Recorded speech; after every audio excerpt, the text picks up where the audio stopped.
Aí, se não bastasse, chegava algumas situações que eu precisava contar pro Eric, né? Eu disse, Eric, vou fazer tal coisa. O Eric, quando estava no computador, sempre concordava comigo. As mulheres vão achar isso ótimo. Só que o problema era que se ele não só concordasse, depois que eu tinha tomado a decisão, ele me questionava. Por que você fez tal coisa? Eu falava, meu querido, você concordou comigo, né? E aí eu falei, cara, eu vou ter que armar alguma coisa pra ele entender que ele tá realmente concordando. E aí, certo dia, o Eric sentou pra jogar. E aí, ele, quando ele tá focado, ele começa a fazer um movimento com a boca, assim, ó. É assim. Não tava concordando, né? Não. Amor, não, calma.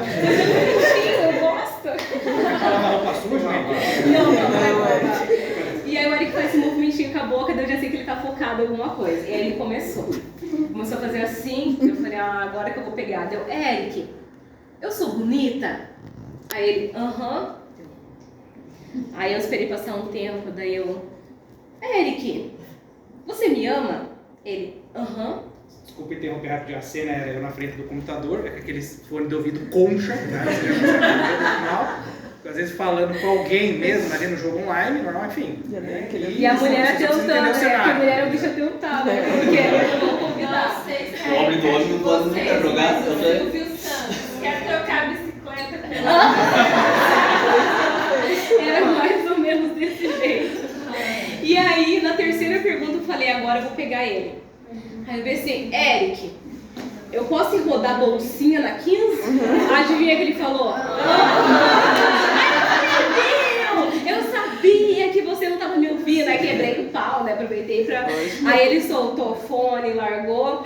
E aí essa não foi uma das situações. Eu acho que uma das situações que mais me marcou dessa questão do hiperfoco do Eric foi uma questão que eu lembro que ele acordou por volta de 9 e pouco da manhã. Ele sentou pra jogar. Ele iniciou a jogar, gente, juro. Acho que até antes. 10 horas, talvez até um pouquinho antes. Que eu peguei o celular pra ver, era 10 horas da manhã, ele começou a jogar. Ele foi parar de jogar às 10 horas da noite.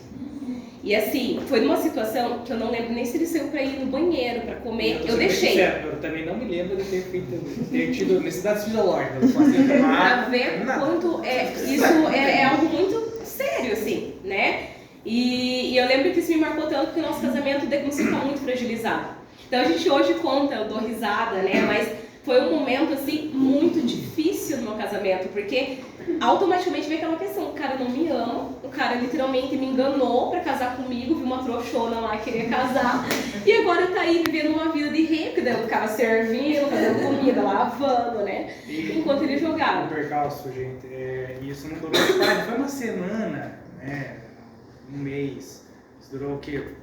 Pouquinhos anos, vamos chutar. Desde o primeiro ano, temos até o William. Até uns 3, foi quase uns 3 anos ele. Até o Eric tomar consciência de algumas coisas, a gente alinhar, gente. Então, tipo assim, foi um tempo. Parabéns pra ela, que aguentou realmente. Foi bem sincero, é verdade? Crítico. Vitoriosa. Crítico o negócio. E agora é claro. Então, né, com relação ao hiperfoco, né, eu tive que mudar, isso é óbvio, né, devido à situação da vida e os aprendizados da vida, né, claro, o meu gosto por games, acho que sempre vai continuar, isso vai ter morrer, mas por quê? É pela situação, porque assim, quando isso até no meu trabalho, tá? Quando eu estou realmente hiperfocado, gente, eu esqueço e realmente eu não escuto, não é problema auditivo, realmente eu não escuto as coisas que estão com a minha volta. Talvez até a parte sensorial e sensibilidade, sei lá, a casa podia estar pegando fogo, não sei, podia estar queimando meu pé, dependendo da situação, é sério, gente. Então tem a parte positiva, dependendo da situação, mas tem a parte negativa. Tá? Então fica ali, mas meu grande hiperfoco, né, e um benefício, eu sou artista marcial, tá? Então vou contar uma pequena parte rapidinho dessa parte positiva. Tá? Eu sou formado em faixa preta, primeiro de taekwondo, desde meus 16 anos, tá? No tatame desde os 5. De lá pra cá, parei com o taekwondo por situações da vida, né, enfim, e hoje em dia eu pratico judô, tá? Então, pra mim, a arte marcial, né, claro que eu vou puxar sardinha um pouco, mas isso é só uma situação, não todo, tanto para homens quanto mulheres, tá? Mas especificamente para o público autista. Gente, na minha opinião, independente o grau de comprometimento ou de suporte salvo algumas situações, né, que ele tem que ser analisado. Para mim é muito mais benéfico do que maléfico. Tá? Então, o que me ajudou? Ter concentração, né, para as coisas, para as atividades, fora o foco, né, que talvez já é genético, talvez por si só, ter mais concentração, ter mais comprometimento e responsabilidade para aquilo que eu me predispor a fazer, né? Sei lá, poderia falar acho que muitas coisas, mas acho que basicamente é isso, entendeu? Então, ser uma pessoa mais centrada, ser mais responsável, ter disciplina, proativo também. O tatame ele tem outras lições, né, pra gente, né, o praticante da arte marcial, a não desistir, ser mais resiliente, porque tem praticar arte marcial, se machuca, dói, tem toda aquela situação. Então, os obstáculos da vida das peripécias fazem com que a gente seja mais perseverante em superação. Então, tem essa parte muito positiva. Né? Então, e sem falar também que eu acho que essa questão da arte marcial, né, pro Eric, é o momento que ele tem para dar aquela extravasada, né, para botar para fora ali todo o estresse do dia a dia, né? Então, uma fuga de escape. É uma fuga de escape. No meu momento, e eu sei que tem horário para terminar e acabar a coisa, né, que normalmente, tipo, acabou a aula, né, 1h30, dependendo do dia, 2 horas no máximo, acabou, você feliz ir lá e realmente eu esqueço quem eu sou casado com meu filho, sabe, deixa o celular lá, precisa tocar, falei, se precisar liga na recepção, no celular do sensei, né, do professor, né, que a gente fala, é uma coisa urgente, mas lá realmente é o meu momento, vamos falar assim, de certa forma. Então é isso. E aí 1 mais 1 é igual a 3, né? Foi nesse momento aí que nós decidimos então que nós iríamos ter um filho. Essa decisão, né, de ter um filho foi um processo, porque o que aconteceu? Eu fui procurar uma médica e ela viu que tinha vários microcistos nos 2 ovários, então eu ia ter muita dificuldade para engravidar naturalmente. Então ela me orientou que eu fosse me desmamando ali do anticoncepcional, né? E que no ano seguinte eu iria iniciar um tratamento para engravidar. E aí eu parei de tomar o anticoncepcional em abril e adivinha? Em maio eu estava gravidíssima, né? Não precisou de tratamento. E é claro, né, que na cabeça ali da mulher, vou falar minha, não vou generalizar, né? Mas na minha cabeça, enquanto mulher, eu pensei assim, bom, agora é a chegada de um filho, o Eric vai tomar consciência de homem, de pai, de esposo, e as coisas vão, né, começar a tomar seu devido rumo. E adivinha, não foi assim, né? Não foi. Aquele pensamento que eu tinha, nada daquilo era real, né? E aí eu lembro que quando o William nasceu, eu olhei pra ele assim, eu senti que tinha alguma coisa de errado, né, com ele. Senti dentro do meu coração. Então as pessoas me perguntavam, mas o que você sentiu? O que você viu? Não sei, gente. Eu acho que eu posso dizer claramente pra vocês que eu acho que é aquele sexto sentido de mãe, né, de que tem alguma coisa de diferente com o teu filho. Você não sabe explicar. E eu lembro que foi um momento onde eu me senti muito sozinha, porque eu falava para as pessoas, eu queria às vezes falar mais, mas eu não conseguia falar. As pessoas falavam que eu estava que eu estava vendo um problema onde não tinha, né? E que eu estava ficando doida, né? Literalmente isso. E ali eu posso garantir para vocês que eu comecei um estágio de depressão, assim. Não sei nem se eu posso dizer que foi uma depressão pós-parto, ou foi, não sei. Mas hoje eu consigo ter a clareza de que ali começou a desenvolver minha depressão. Porque eu lembro que o William, ele era totalmente hipoativo, hipotônico. E já na maternidade, eu queria que ele chorasse. Eu via os bebês chorando, eu queria que ele, sabe, fosse ativo, fizesse alguma coisa, ele não fazia. E eu lembro, assim, de pegar ele e falar, por que você não chora com aquela raiva, sabe? Sem entender aquilo, aquele sentimento. E eu mascarei. Preferi ficar quietinha ali na minha, com esse sentimento que infelizmente foi crescendo, né? Mas fui levando, fui tentando ver o que eu conseguia fazer com tudo aquilo. Então o William, ele tinha uma hipotonia tão grave que já no segundo dia de vida dele, eu lembro que as pessoas foram visitar, o meu sogro foi visitar a gente em casa, quando a gente subiu alta, e o William, ele ficava com a língua totalmente pra fora. Então a língua dele caía pra fora, assim. Eu lembro das pessoas me perguntarem, mas o que ele tem? Por que ele fica com a língua assim? E eu não sabia dizer, eu falei assim, acho que é mania dele. E é muito doido, né, a sociedade, né? A sociedade acha que nós mães, a gente tem resposta pra tudo. Então, se o filho fez tal coisa, por que ele tá fazendo isso? Mas a gente não sabe também, né? Então, é só uma observação. E aí, nessa época que eu engravidei, Pensa, eu trabalhava numa clínica, era da área da enfermagem, e nessa clínica era bem pequena, então 4 mulheres contando comigo engravidaram na mesma época. Pense. E aí não tinha como a gente não ter aquela comparação, né? Então eu via lá os nenenzinhos das minhas amigas já numa certa fase, fazendo algumas coisas, o William não estava fazendo, nem segurava o pescoço. Falava, gente, tem alguma coisa de errado com esse menino, o que está acontecendo? E aí com 6 meses eu resolvi procurar uma pediatra pelo plano. E aí essa pediatra, aos 6 meses, gente, ela olhou para o William e falou, mãe, o teu filho está com um atraso global no desenvolvimento e pode ser que o teu filho tenha autismo.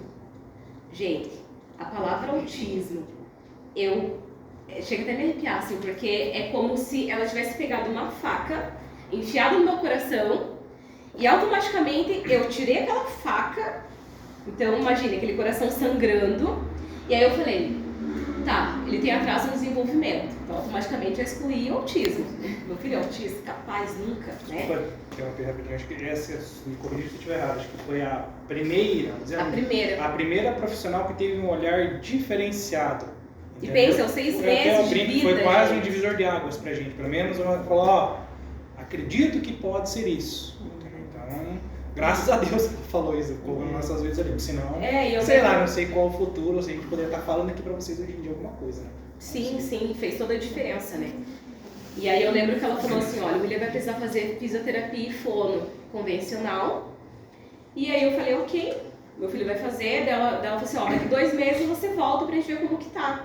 Então na minha cabeça assim, na negação, autismo? Jamais, meu filho não é isso daí, o que é isso, autismo, capaz, nunca, né? Meu filho só tem atraso global no desenvolvimento, eu já quero mais pior. Só. Na minha cabeça é Mas tá menos tranquilo, pior. o autismo de mim é o atraso global. Você vê. Então eu prefiro o atraso global no desenvolvimento, naquela época eu pensava assim. E aí eu lembro que eu vim com essa informação, me pegou um pouco de surpresa, mas assim, uma das características eu acho positivas que eu tenho de mim é que apesar de negar, apesar de sofrer, eu nunca fiquei ali parada com aquelas informações e tipo negando, não, meu filho não tem isso, eu não vou fazer nada, loucura desses profissionais. E eu fui atrás. Eu lembro que eu comentei com a minha irmã Darlene.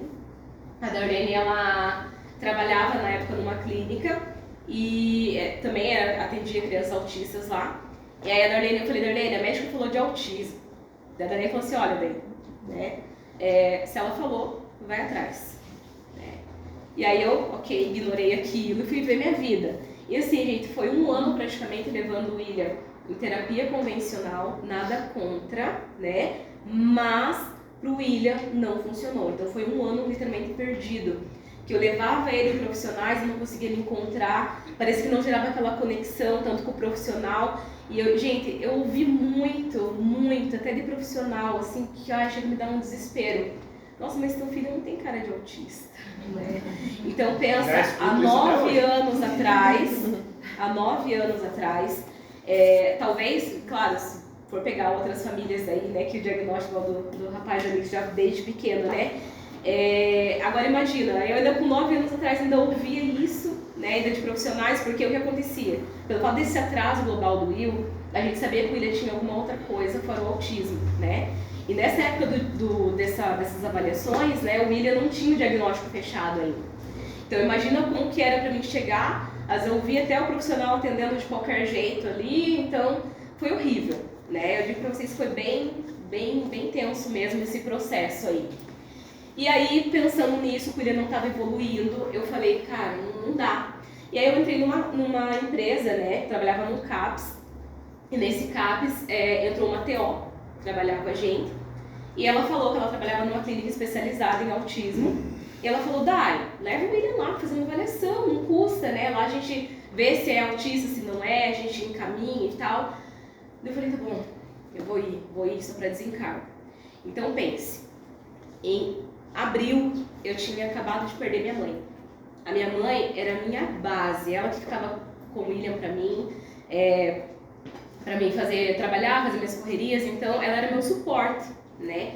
Então eu tinha acabado de perder minha mãe em abril, e aí em maio eu comecei a investigação do Will de autismo. Então foi assim um processo que, confesso pra vocês, negando, eu achava que não era. E eu lembro que quando eu cheguei na recepção da clínica, a terapeuta pegou o William pra levar ela pra avaliar. E aí ela falou assim, mãe, provavelmente ela estava até vendo que o William era autista, estava escancarado, né? Ele Mas ela estava falou junto assim, naquele dia. o Eric estava junto. E aí ela falou, mãe, senta, tem umas revistas aqui, dá uma olhadinha nessas revistas, né? Aí eu olhei assim, autismo não sei das quantas, autismo não sei do que, eu olhando aquilo, eu falei, meu Deus, né? Aí peguei uma revista e no que eu abri a revista, a página caiu exatamente aonde dizia, eu não lembro exatamente a frase, mas vocês que são mães atípicas vão saber, né? Dizia mais ou menos assim, o estresse de uma mãe autista é comparado com o estresse de um soldado no campo de batalha. E aí eu olhei aquilo, eu fechei e falei, meu Deus, sangue de Jesus, né? Aí fechei, guardei aquela revista e falei, não. Você lembra que aconteceu? Só uma coisinha rápida, quando você fez isso, eu te perguntei. O que você viu ela? Eu lembro que você disfarçou, nem falou, nada. Até hoje. Só larguei ali e falei, vou, né, deixar isso aí pra lá. E aí já nos finalmente, né, dessa avaliação do Will, depois de longos testes, a terapeuta me chamou para conversar. E aí eu lembro que eu estava sentada com o William no colo, numa poltrona, e o Eric e a mulher assim num sofá. Então ela estava no meio e o Eric na ponta. E aí eu com o William assim, e aí ela pegou, olhou, virou assim pra mim e começou a conversar diretamente comigo. Ela falou, mãe, olha, o William se enquadra no autismo aqui, e eu fico ali assim, né, recebendo aquelas informações. E daí eu lembro claramente do Eric aqui atrás falar exatamente assim, nossa, mas eu acho o William tão parecido comigo. Gente, eu só lembro que a mulher só virou assim e falou, como assim parecido com você? E aí, foi aí que eu descobri que eu era o pai dele. Ai, que saco. E aí, eu peguei, olhei assim, e o Eric começou a falar. E aí o Eric começou a abrir como que era o pensamento dele, como que ele via o mundo, a questão do toque, a questão de tudo. E aí eu me desmanchei, assim, aí eu desabei. E aí eu só pensava, gente, eu não conheço meu marido, não conheço nada, não sei o quê. E aí algumas coisas começaram a fazer sentido do porquê que ele não gostava que eu tocasse nele, né? E aí ela falou assim, Eric, vamos fazer uma avaliação em você. Eu lembro que quando eu falei isso, antes de eu falar isso, eu falei assim, eu falei, mas de uma forma um pouco humorística, né? Com bom humor, né? Eu normalmente sempre levo a vida assim um pouco, só algumas exceções. Falei, caraca, eu lembro que eu pensei assim, eu falei, caraca, tem muita coisa que é parecida comigo. Eu lembro que pensei, que legal, não sei porquê, mas enfim. Situações de pensar de um modo diferente, né? Ou fora da caixa, de certa forma. Pra depois eu soltar essa, sabe? Meu Deus do céu. Ai, gente do céu, socorro. E aí ela falou, vamos fazer uma avaliação. E aí ela fez uma avaliação com o Eric. E aí no dia, né, ela me chamou só eu e o Eric. E ela falou assim, não tragam o William, venham só vocês dois pra gente conversar. E aí eu fui com o Eric. E aí ela sentou, ela me entregou um envelope. Entregou o envelope pro Eric. E ali tava o relatório. E aí ela falou assim, tá aqui o relatório. E aí eu lembro que eu não saí só com um autista, eu saí com 2 aquele dia. E aí eu lembro que eu entrei dentro do carro, aí eu surtei, né? Aí eu dei soco no porta-luva, chorei, gritei, o Eric tipo, parado, estagnado. E aí eu falei, tá, e agora o que eu faço, né? E aí eu precisava levar, né, fazer alguma coisa para ajudar o William, no caso, que o Eric estava criado, né? E aí eu lembro, gente, falando aqui sobre o trajeto, né, para as terapias. Quem que é pai e mãe de autista aqui, só para mim saber? Ai, que legal! Eu achei que tinha mais terapeuta do que pais. Olha que legal, que show! Aí, enfim, pessoal, eu vou falar essa parte do trajeto e vocês vão se identificar. Porque assim, imaginem, eu morava em Piraquara, trabalhava ali na Kennedy, tá? Então eu entrava no portão, então aqui, né? Olha só. Então eu entrava 7 horas, Darlene para, gente, a Darlene tá me crucificando lá atrás.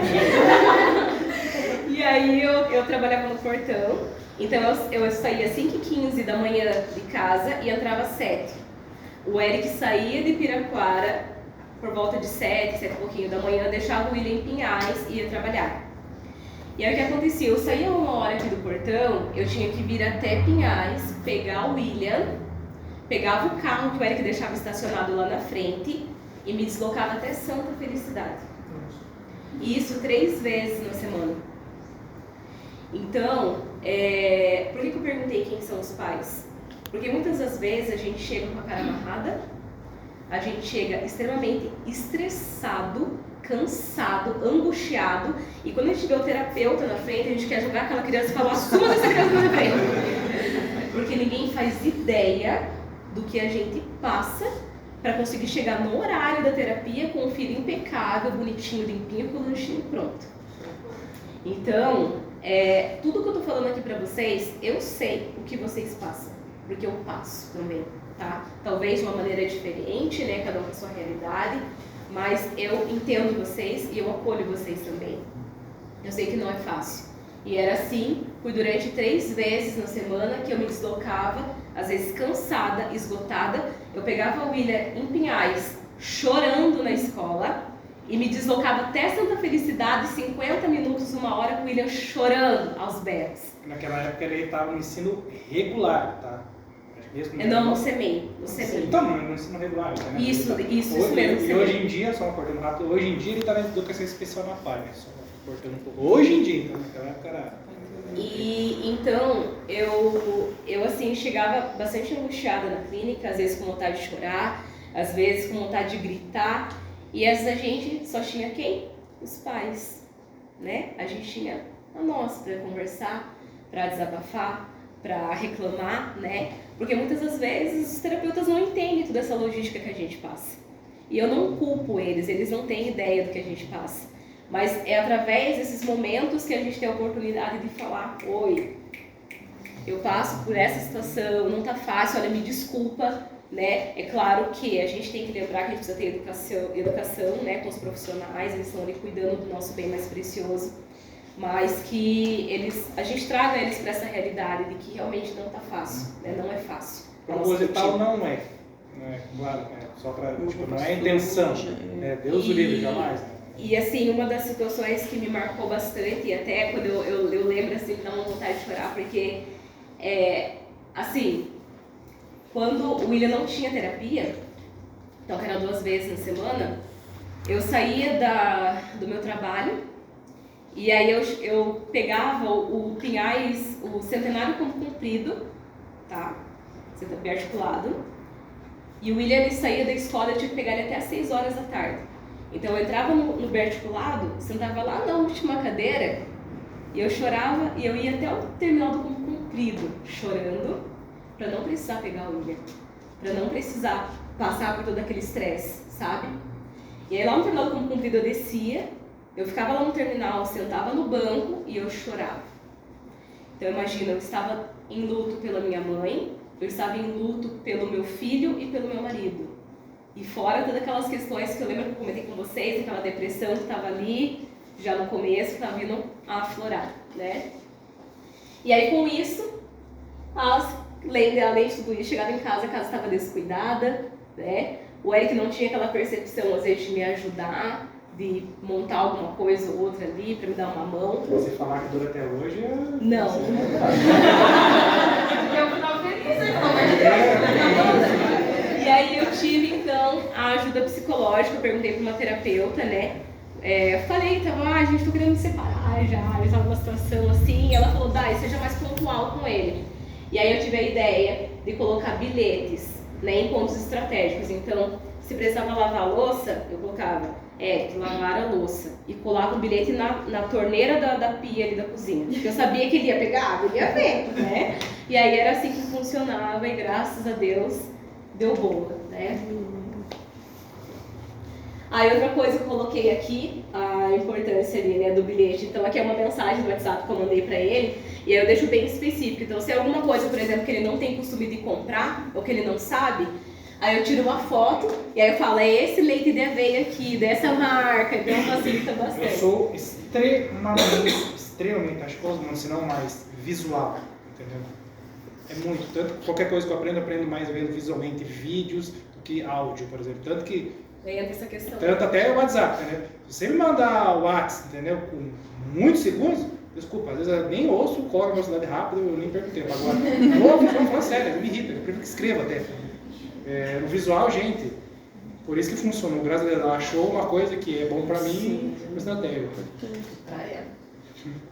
E aí eu lembro que as crises do Will, né? Gente, o William gritava, o Eric gritava. Então, imagina, eu ficava no meio daquele povo cruzado, naquela loucura, o William berrando, o Eric, ai, de gritar, eu, ai, gente, que socorro. Nessa mesma época eu abri mão do meu trabalho, né? Então pedi para sair do meu trabalho para cuidar em específico do Will. Porque as terapias dele se intensificaram, então daí entra mais uma questão, né, de quantas vezes a gente tem que abrir mão das coisas que a gente quer ali em prol, né, do tratamento, do cuidado com o filho. E aí em casa, daí a vontade de ter um segundo filho, né, foi antes da pandemia. Eu sei que vocês vão pensar que é uma loucura, né? Racionalmente falando, a teoria seria, né? E aí eu falo que foi antes da pandemia, tá, gente? Foi em dezembro, a pandemia foi lá em fevereiro, março, enfim. E aí, é claro, veio o medo, né? E se essa criança vier, né, com a mesma condição do Will, né? Enfim, a gente não sabia ainda que ele tinha uma síndrome. Mas aí eu lembro que veio uma frase muito forte dentro de mim que dizia assim, Daiane, o seu medo não pode ser maior que a sua fé. E aí a gente teve a Luara, então, né? E aí agora somos 4, né? A Lulu, a nossa pipoquinha. A Luara foi bem diferente do Will, ela já nasceu mais ativa. Ela também tinha uma questão, ela não era hipotônica, ela era hipertônica, então ela era bem rígida. E aí eu lembro que a pediatra que atendia o Will, ela me deu uma cartilha do desenvolvimento e ela falou assim, Daiane, observa, né, agora que a Luara vai nascer, como que a Luara vai se desenvolver, de 0 a 3 meses tem que estar fazendo tal coisa, e qualquer coisa vai me sinalizando. E aí eu observei que ela estava mais rigidazinha e a gente ficou com medo que ela tivesse a mesma condição que o Will, só que nela tá dando o oposto. Então eu fiz o exame, deu tudo normal, mas ela falou, vamos fazer uma fisioterapia pra ver, né, como é que vai ficar. Ela fez 2 meses, gente, a menina é um foguete hoje, meu Deus do céu. E aí com isso, com esse deslanchamento que a Luara teve, começou a aparecer os primeiros sinais de autismo, né. Luara começou a andar na ponta do pé, começou a ter dificuldade ali a questão sonora, né, tapava o ouvido, enfileirava brinquedos. E coisas bem sutis, assim.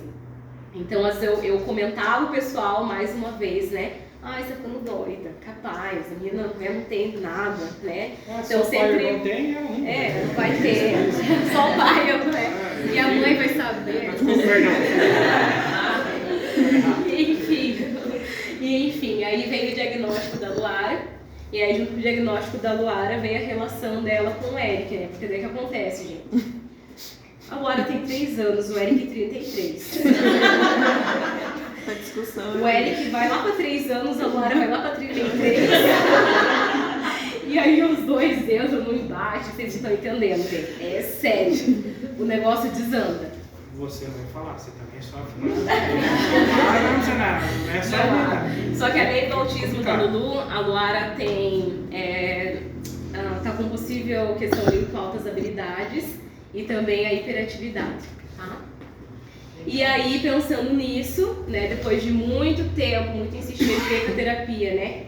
Falei pro Eric, consegui convencer ele para fazer uma terapia de casal. No começo o Eric não queria, né? Não via ali a devida importância.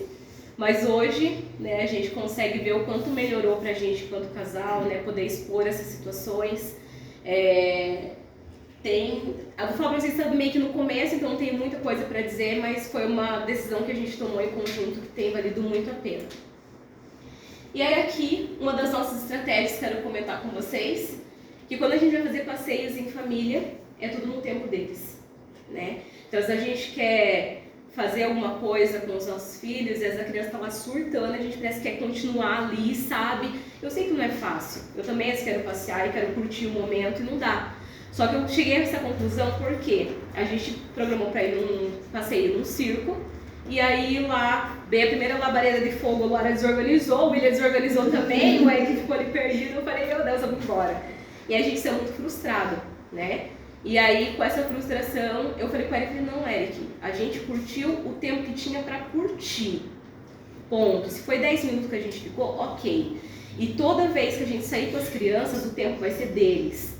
E quando a gente quiser fazer... Porque tem que ser, gente. Entendeu? Quando ela fala, ela é a gente. Tá? É, sim. Mas quando... a gente conversa e negocia um pouquinho. Tem que ser realmente no tempo deles, porque não adianta. Devido, vamos falar assim, o meu diagnóstico, isso pega bastante. Eu dou uma travada, graças a Deus existe ela. Entendeu? Às vezes, não para me trazer para a realidade, para dar um pequeno destrave, tipo aquela coisa, carro, meu velho, tipo, dá uma empurradinha, pegou, agora vai sozinho. Um pequeno acompanha, entendeu? Mas eu consigo ficar com ele sozinho, tranquilo, me viro bem, graças a Deus hoje em dia. Então, voltando um pouquinho da parte da terapia, sim, porque, por exemplo, quando a Nenê, ela enfrenta muito, então ela é uma pessoa bem desafiadora, de certa forma, questiona e pergunta muito. Isso pega pra mim um pouco, devido à criação, cultura, porque, eu seco, você não pode falar pro pai, tipo, criação antiga, tá? Então, aí isso tá no cérebro e, de certa forma, seria o meu reflexo, né, como criação de pai. Eu dou aquele bloco, tem que bloquear, falei, gente, não é assim. Precisamos conversar e negociar. Então, para mim, está sendo um total reaprendizado, uma reeducação como ser humano, entendeu?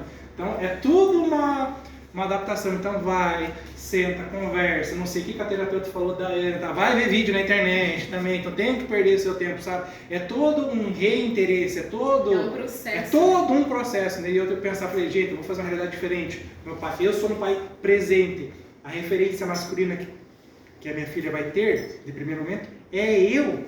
Então, ela tem que aprender como o homem trata uma mulher bem. Tem toda uma situação, tem que pesquisar, tem que estudar, gente. A gente perde tempo, realmente. Entendeu? Ficar vendo vídeo. Então, tem toda essa situação, sabe? Então, desculpa se eu colocar uma adicional a mais, não tem isso. Isso pega bastante. Tem vídeo, conversa com outros homens que têm pais, né, mulheres, com autismo, sem autismo, que sofre, que não sofre, enfim. Gente, não é fácil, né? Claro. E aí, enfim, né, a gente tem tentado ter esse momento de casal, né, e falar sobre superproteção, né, que a gente, quando tem filho especial, a gente não quer deixar com qualquer pessoa, a gente tem esse bloqueio, né, de, vão fazer alguma coisa, não vão cuidar como a gente cuida, e de fato, ninguém vai cuidar como a gente cuida, mas a gente precisa aprender a ir soltando, liberando os nossos filhos, até a gente poder ter esses momentos também, tá? E aí, eu vou contar uma breve história que vai durar 2 minutos para vocês, pra gente finalizar. Tinha uma menina que ela detestava a festa junina. Ela detestava. Por quê? Toda vez que chegava nessa época, ela acabava passando por alguns constrangimentos, tá? Esses constrangimentos eram como? A professora falava, pessoal, façam lá os pares, e os meninos não queriam dançar com ela. E aí essa menina, acabava que gerou um certo trauma na vida dela, né? Então ela não queria mais saber. E essa menina, ela desenvolveu uma estratégia ali com as irmãs dela, que todas as vezes que ela fosse dançar, né, nas festas de igreja, elas iriam ser homem uma para as outras ali, e assim elas sabiam que não iriam ter problemas, né, com o par ali, que não ia querer dançar com elas ali naquele momento. E aí, certa vez, essa família, né, precisou acabar mudando de cidade. E nessa cidade, essa menina, ela começou a frequentar ali a igreja e teve uma festa junina na igreja, né? E ela ali com a irmã mais nova, e a irmã mais nova acompanhada, e aí acabaram que resolveram fazer uma quadrilha maluca, né? E aí nessa quadrilha, a irmã mais nova ali acompanhada, ela viu um menino e falou assim, vou chamar esse menino pra dançar. E aí ela foi lá e chamou esse menino pra dançar, e esse menino aceitou. E aí, quando ela estava dançando com esse menino, ela sentiu, né, que ela era tratada diferente, que ela se sentia amada, se sentia respeitada, se sentia importante para aquele menino. E acreditem, pouco tempo depois, eles casaram.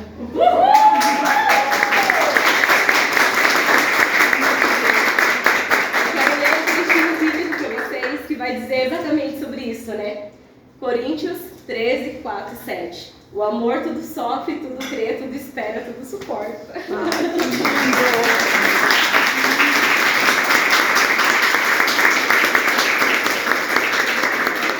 Maravilhoso. Lindo, Dai, que lindo.